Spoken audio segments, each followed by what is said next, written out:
सबसे आगे चला। तो ये किसी एक का विचार नहीं है, उस विचारधारा को मानने वाले लोगों ने अपने अलग अलग नाम दे दिए। जैसे सबसे पहले आई ऑर्गेनिक फार्मिंग। ये चीज हमारे यहाँ की थी, हमारे जो ऋषि कृषि पद्धति थी उसमें हमेशा जैविक पे ही विचार किया गया, और ये जब वेस्टर्नाइज कल्चर में चली गई, देखिए आपको तो मालूम है ना कि हम लोग किसको फॉलो करते हैं। जैसे भाई साहब ने भी बोला भी कि जो करोड़पति है, जो सोसाइटी को लीड कर रहा है, उसके यहाँ से हम लोगों का एडॉप्शन आया कि हम लोग वही चीजें मानते हैं जो अमेरिका में हो रही है, यूरोप में हो रही है। लेकिन दुर्भाग्य और या सौभाग्य समझिए, हमारे लिए सौभाग्य है, और जिस भी कंट्री में ऑर्गेनिक फार्मिंग की ये लोग बात करते हैं वहां पे ऑर्गेनिक का डिकम्पोजिशन होता ही नहीं है। इतनी ठंडक रहती है कि उन लोगों ने आर्टिफिशियल केबिन बनाए हैं। क्योंकि जब मैं यूएस में था तो मैंने खुद इस चीज का अध्ययन किया कि जिस चीज के लिए हमको प्रकृति ने हजारों रुपए दिए हैं, हजारों का वो दिया है, जिसे कहते हैं ना, अगर आप नाइट्रोजन साइकिल देखिए, कार्बन साइकिल देखिए, फास्फोरस साइकिल देखिए, तो इन सब साइकिल्स में जो 18 तत्व 17 तत्व की आवश्यकता से हम जो बने हैं, उसमें सबसे ज्यादा इंपॉर्टेंट घटक क्या है? क्लोरोफिल, जो भोजन का असली उत्पादन करता है, और उसी को इस जीवन में जितने भी जीव जंतु हैं उसी को कंज्यूम करते हैं। ठीक है, अगर उसने पहला बेसिक फॉर्मूला बनाया, प्रकृति से कार्बन दिया, पानी से हाइड्रोजन दिया, और सनलाइट की उपस्थिति में उसने कार्बन के 6 एटम को जोड़ा, ऑक्सीजन के 12 एटम को जोड़ा, C6H12O6, हाइड्रोजन के 12 एटम्स और ऑक्सीजन के 6 एटम, तो C6H12O6 का फॉर्मेशन हुआ। That's a glucose. क्या बात! किससे बना? प्राकृतिक से।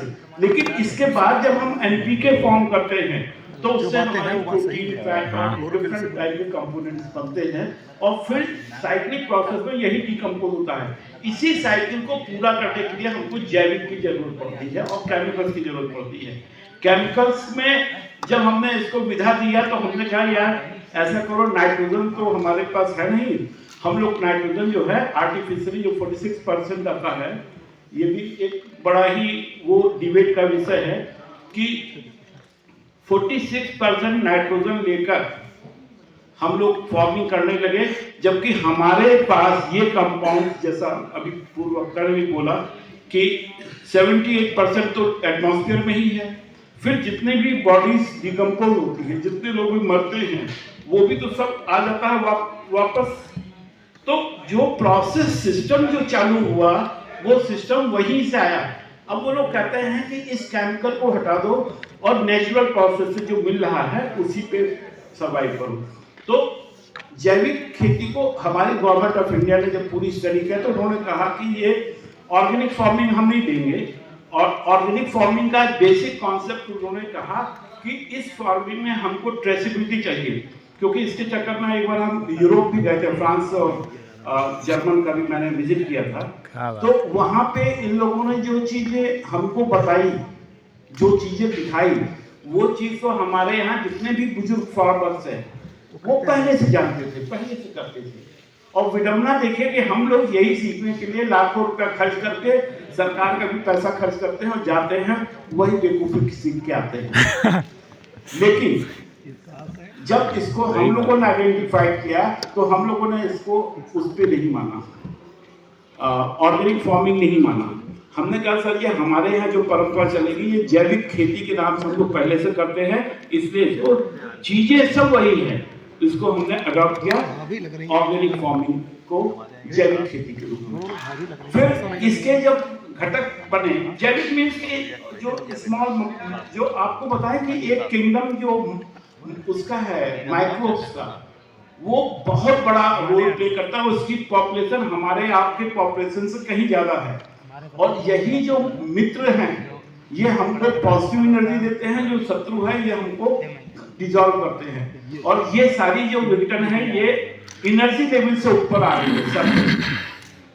आपको बताएं कि जब पॉपुलेशन ज्यादा हो जाएगा तो प्रोटीन ज्यादा ही जगह इकट्ठा हो गई तो क्या होगा, ये डिकम्पोज होगा। जब डिकम्पोज होगा तो क्या होगा, ये जो शत्रु ये है फंगल जो पॉपुलेशन है, ये हमारे लिए हार्मफुल भी हो जाएगी। आपको बताएं कि हम लोग बहुत से लोग इसमें से हिंदू होंगे और वो लोग दुर्गा माता रानी का जो पाठ करते हैं, उसमें कहते हैं ना ओम ऐं ह्रीं क्लीं चामुंडाय नमः नमः, तो उसमें जो है माता रानी खुद जो है ये शत्रुओं का संहार करती हैं और जो अच्छे लोग हैं उनका उद्धार करती हैं। ये बेसिक फिलॉसफी जो आप तो देख रहे हैं, सारी चीजों का जड़ जो ऑर्गेनिक को अगर हम समझना चाहते हैं तो पहले उसको थोड़ा सा ज्यादा अच्छा नहीं, हम लोग आप लोग का जो खाने का टाइम था पता नहीं क्या छेड़ रहे हैं, छेड़ रहे हैं धुन छेड़। तो कहने का ये है तो हमारे पास इस समय सबसे ज्यादा अलर्टनेस किसमें है कि हम एनर्जी लेवल जो सरफेस पे बढ़ती जा रही है उसको भी डिसॉल्व करके मित्र माइक्रोब्स का पॉपुलेशन को ग्रो करें, आगे करें। इसी में जहां तक हम लोगों की रिसर्च हुई है, जैसे हम लोग का ट्राइकोडर्मा निकाल लिया, सुडोमोनास निकाला, इनके अलग अलग रोल है, उनका अलग अलग काम है, ठीक है।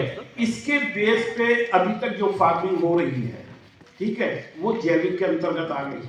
लेकिन कुदरत ने हमको बहुत सारे एलिमेंट्स, वो ये नहीं मानता कि हमको 17 ही न्यूट्रिएंट चाहिए या 18 ही न्यूट्रिएंट चाहिए पौधों की ग्रोथ के लिए। वो कहता है कि अगर पीरियोडिक टेबल पे 118 117 जितने भी उस पे तत्व हैं, उन सबकी डायरेक्ट या इनडायरेक्ट आवश्यकता पड़ती है, तो उनको प्राकृतिक का नाम दिया गया कि हर चीज प्राकृतिक है। तो उसके बेस पे जो हम फार्मिंग कर रहे हैं, क्योंकि अभी एक लेटेस्ट जर्मनी के साइंटिस्ट ने यहाँ पे दिल्ली में सेमिनार किया था, भाई साहब सही कह रहे हैं कि अभी क्या है एक टाइप का वो चल रहा है कि गेम्स उनको समझ नहीं आ रहा, तो थोड़ी थोड़ी चीजें मिल जाती हैं, उसी को ये लोग एक बड़ा वो बना देते हैं।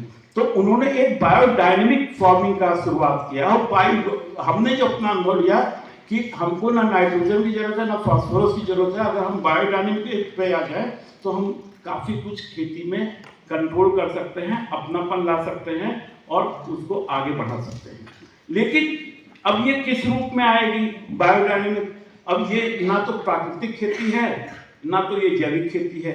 जैविक खेती तो आप समझ गए होंगे कि जो अनुसंधान जो खोज हम लोगों ने किया है अभी तक, जैसे गाय के गोबर से फार्मिंग, नेडफ से फार्मिंग, उसमें हमारा बेसिक एरोबिक बैक्टीरिया को बढ़ाते हैं, फंगस को बढ़ाते हैं, उसको मल्टीप्लाई करके खेतों में डाल देते हैं। लेकिन जो नेचुरल फार्मिंग है उसमें हम लोग हर नेचुरल चीज का प्रयोग करते हैं और इसी से थोड़ा सा डिफरेंस है जो गौ आधारित खेती, क्योंकि गाय के जो स्टमक में जो दिखाया है, वर्णन किया है, उसमें लगभग सारे तत्व हैं, तो वो गौ आधारित हो गई। तो प्राकृतिक खेती और गौ आधारित खेती लगभग सिमिलर है, लेकिन थोड़ा सा दोनों में है।